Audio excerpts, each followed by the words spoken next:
Every 3 years, the Williams family gathered for their reunion at Uncle Robert's sprawling Connecticut estate.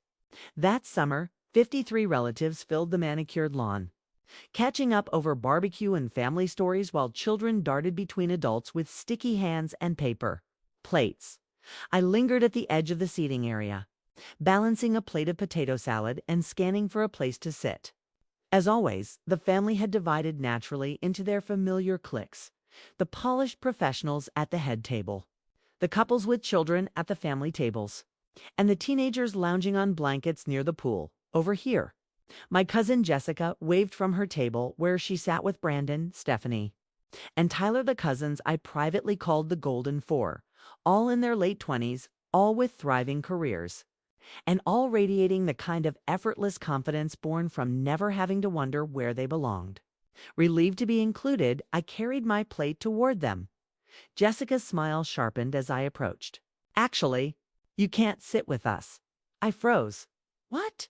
Brandon chuckled without glancing up from his phone. "Yeah, this is kind of an adults-only conversation. We're talking about real estate investments and business stuff. Go sit with the kids," Stephanie added, gesturing toward the blankets where our teenage cousins were giggling over TikTok videos. "You'd probably relate better to them anyway." Tyler smirked.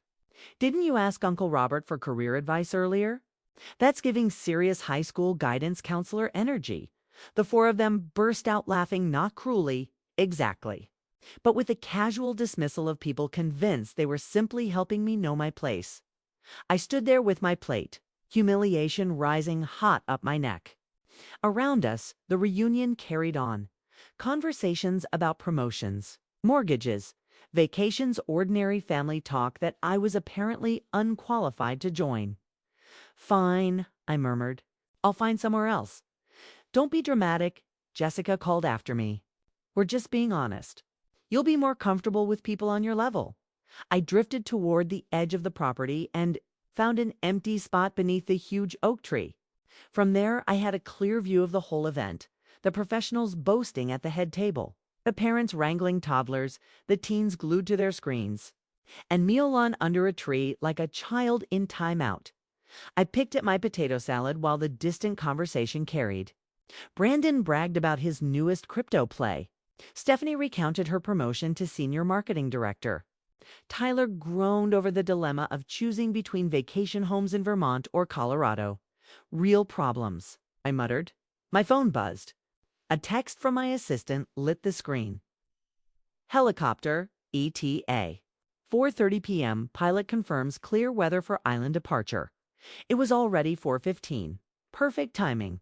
I had planned to linger all afternoon, maybe even help with cleanup like usual. But after sitting under this tree, it was obvious I had far better places to be. From my vantage point, I saw Jessica animatedly recounting her Boston condo purchase, her fourth mention since I'd arrived. Each time laced with a dig at some people still figuring out life at 28. What none of them knew was that I had stopped figuring things out years ago, around the time I sold my tech startup for $340 million at age 20-3. A low were filled the air. Looking up, I spotted this sleek black helicopter cutting across the southern sky, growing larger as it descended toward Uncle Robert's lawn. The reunion's chatter faltered. Children pointed. Adults shaded their eyes. "Is that a helicopter?" Aunt Margaret's voice rose above the crowd. The aircraft settled gently onto the grass, whipping napkins into the air and forcing people to pin down their plates. The pilot, uniform crisp, stepped out with a tablet in hand. His gaze scanned the crowd until it landed on me beneath the tree. "Miss Williams," he called, his voice clear over the sudden hush. Every head turned.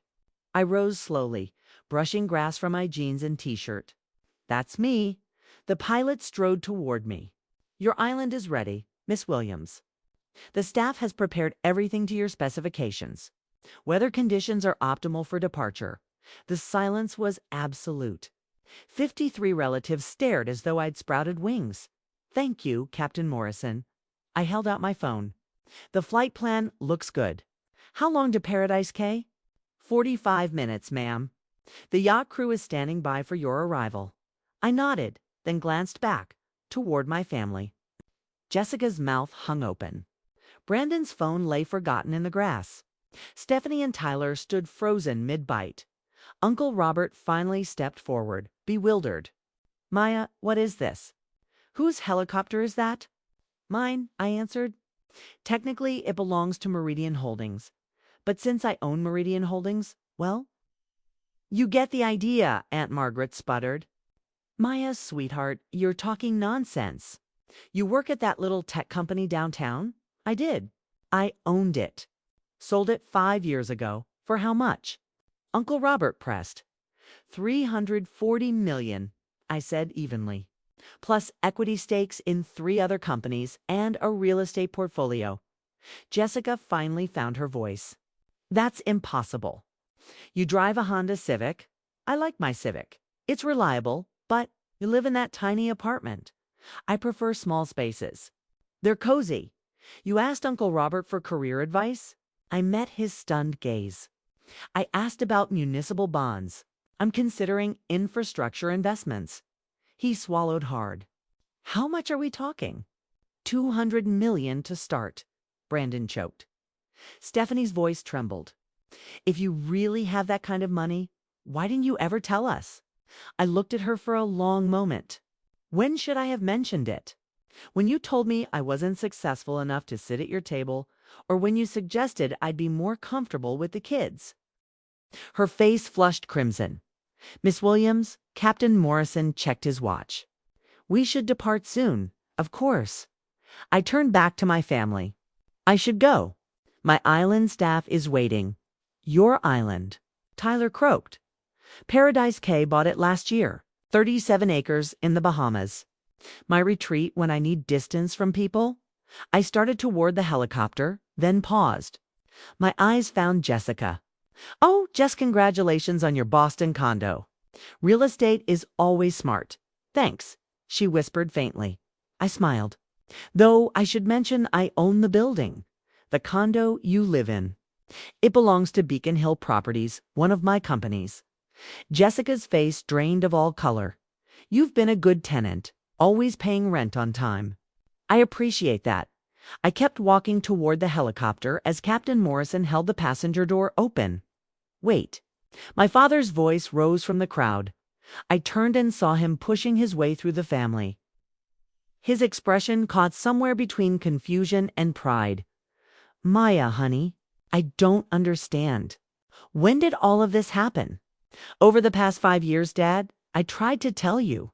But every time I mentioned work, you'd either change the subject or suggest I get a stable job instead of wasting time on my computer hobby. He froze, as if my words had struck him.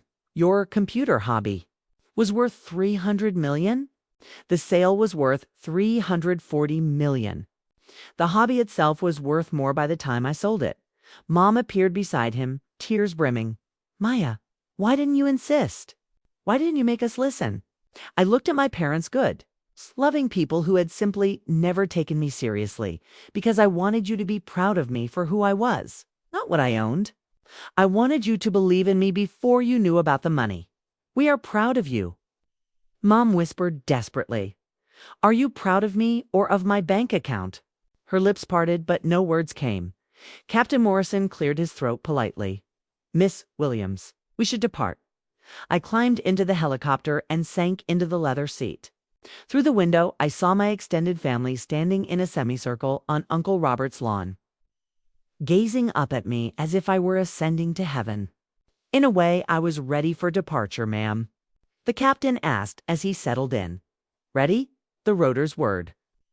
Lifting us above the lawn, the trees, and the stunned faces below. As we climbed higher, Uncle Robert's estate shrank. The flawless lawn. The scattered tables, the relatives who had spent the afternoon relegating me to the kids section. My phone buzzed. The flood of notifications, texts from cousins who had ignored me for years. Missed calls from Jessica, Brandon, Stephanie, and Tyler. The same ones who had mocked me for trying to join their adult conversations an hour earlier. I powered off the phone and watched Connecticut disappear beneath the Atlantic horizon. Paradise Cay came into view 43. Minutes later, 37 acres of beaches, gardens, and the villa I had designed myself. My yacht, Meridian Dream, rested in the crystalline bay. Staff already lined along the dock to welcome me. "Beautiful approach, ma'am," Morrison said as we descended. "Your staff has prepared the sunset dinner on the terrace. Perfect. Thank you for this smooth flight." When the helicopter touched down, peace settled over me. My staff didn't care about my net worth, they cared about excellence and respect, which I was glad to give. Marcus, my house manager, met me with his warm smile. "Welcome home. Miss Maya, how is the family gathering?" "Educational," I replied, taking his hand. "Very educational." That evening, I sat on the terrace with wine in hand, reviewing reports on my laptop as the Caribbean sunset glowed. My phone, once switched back on, displayed 47 missed calls and 93 texts. I deleted them all except one. A voicemail from Emma, my 8-year-old cousin, who had been sitting with the kids when the helicopter arrived. "Maya, that was the coolest thing ever. Can I ride in your helicopter sometime? I promise I won't throw up." I smiled and saved the message. The next morning, a courier delivered a formal letter to my Manhattan office.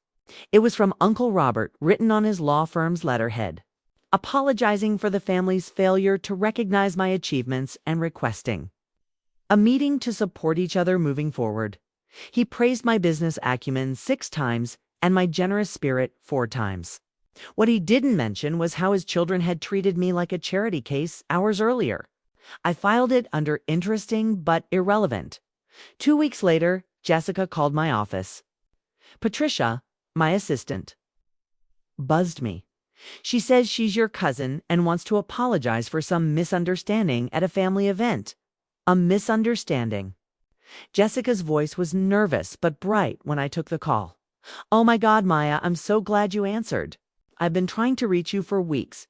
I've been busy. I've been running all those companies, managing all those investments. I had no idea you were so accomplished." "What do you want, Jessica?" "Well, first, I need to apologize for the reunion, for not letting you sit with us. It was a huge misunderstanding." "How exactly was it a misunderstanding?" We didn't know. If we'd known about your success, we never would have treated you like that." I leaned back. "So you're sorry for being rude because I turned out to be wealthy?" No, that's not what I mean. We misjudged you." "No, you judged me exactly by your values. I wasn't worth your time because you assumed I wasn't successful. Now that you know I am, suddenly I am worth including. That's not fair. What's not fair is being treated like a child for 3 hours at a family reunion." "We were wrong. Completely wrong." "Yes, but not for the reasons you think." "What do you mean?" "You were wrong because you treated family cruelly. That should never have depended on money." "You're right. You're absolutely right. But here's the truth. Jess, if I'd announced that day I was worth $500 million, you'd have pulled up a chair, hung on my every word, begged for my business opinions." "Well, yes, probably, exactly. Your apology isn't about kindness. It's about losing a networking opportunity." The line fell silent. "Maya, I really am sorry. Not because of your money, because I hurt you. Are you? Or are you sorry because your rent just went up 20% and you realized your landlord is the cousin you insulted?" Another pause. "How did you know about the rent increase?" "Because I approved it. Your building was undervalued. Market trade adjustment, Maya. You can't punish me like this." "I'm not punishing you. I'm running a business. Even now. Your rent is still below market for Beacon Hill, but we're family." "Yes, and when I needed my family to show me basic respect, they sent me to sit with the kids." Jessica's voice shrank. "What can I do to make this right?" I turned toward the Manhattan skyline. 12 of those towers belong to me, wholly or in part. Jessica's building in Boston. Just another line in a portfolio worth millions. I finally answered her after a long silence. "Nothing. There's nothing you can do to fix it. Jess, you can't undo who you are. Someone who measures people by the size of their bank counts." "That's not true," she protested. "It's absolutely true," I replied. "And you know what? That's your choice. But it's also mine to decide. I don't want people like that in my life. Maya, please. We're family. Family doesn't require an entry fee based on net worth. I hung up 6 months later. An invitation arrived for Tyler's wedding. Tucked inside was a handwritten note, Maya. I know we haven't spoken since the reunion, but you're family, and we'd love to have you there. I'd also love to catch up about investment opportunities if you're free. I mailed back a Tiffany crystal vase and a polite note declining due to a scheduling conflict. The truth. My conflict was a massage appointment on my island. A year after the helicopter incident, Mom called. The families decided to cancel the Williams reunions. Why? I asked, though I already suspected. Well, ever since that day at Uncle Robert's, things have been awkward. People don't know how to act around each other or how to act around me. I said flatly, both. They feel guilty for how they treated you, but also intimidated. Intimidated by what? By your success. By your money. They don't feel like they can relate anymore. I almost laughed. Mom, I'm the same person I was under that tree at the reunion. The only difference is how they see me now. I know, honey. But money changes things. No, money doesn't change things. People's reactions to money do, maybe, but the result is the same. The family's fractured. I thought for a moment. At that reunion, I sat alone under a tree because my cousins said I wasn't successful enough. Now you're telling me I'm too successful. Do you see the problem? Yes, she whispered. I do. The problem isn't my money, Mom. It's that this family only knows how to treat people based on perceived status. When they thought I was a failure, I was dismissed. Now that they know I've succeeded, I'm intimidating. Either way, they can't just see me as a person. You're right. Then maybe it's for the best that the reunions are over. Maybe everyone needs to learn how to value people for who they are, not for what they own. She was silent for a long time. Maya, do you think you'll ever forgive us? Forgive you for what? For not seeing you. For not believing in you. For treating you like you didn't matter. I stared out at the Manhattan skyline. Remembering that girl who sat alone under a tree while her cousins laughed about their adult lives. I already have forgiven you, Mom, but forgiveness isn't forgetting. And it doesn't mean going back to the way things were. What does it mean then? It means I accept you did the best you could with who you were at the time. But it also means I won't put myself back in situations where I'm diminished. Even if that means missing family events. We chatted for a few more minutes. Her garden, Dad's golf game, my latest acquisition in the Maldives. Ordinary things between a mother and daughter. When we hung up, I felt something I hadn't felt in years during a family conversation. Peace. 2 years later, I received a very different kind of letter. It was from Emma, the cousin who had once asked about riding in my helicopter. She was 10 now, her words carefully written in neat cursive on-lined paper. Dear Maya, Mom says you're rich and successful, but you're still nice to me. I'm starting a lemonade stand business. Do you have any advice? Also, do you still have that helicopter? I haven't thrown up since I was 7. I wrote back immediately, filling the page with advice on profit margins, customer service, and location strategy. I enclosed a photo of my helicopter and promised that when she turned 16, she could have a ride. Emma was the only one who seemed to care nothing about the money itself. Just that her cousin knew how to build something and might teach her how to do the same.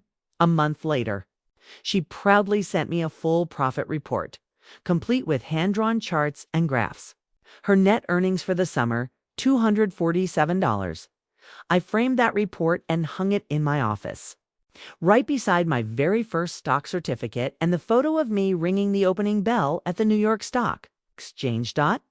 And in that moment, I realized some family bonds are strong enough to survive anything, even helicopters. The rest simply aren't worth preserving.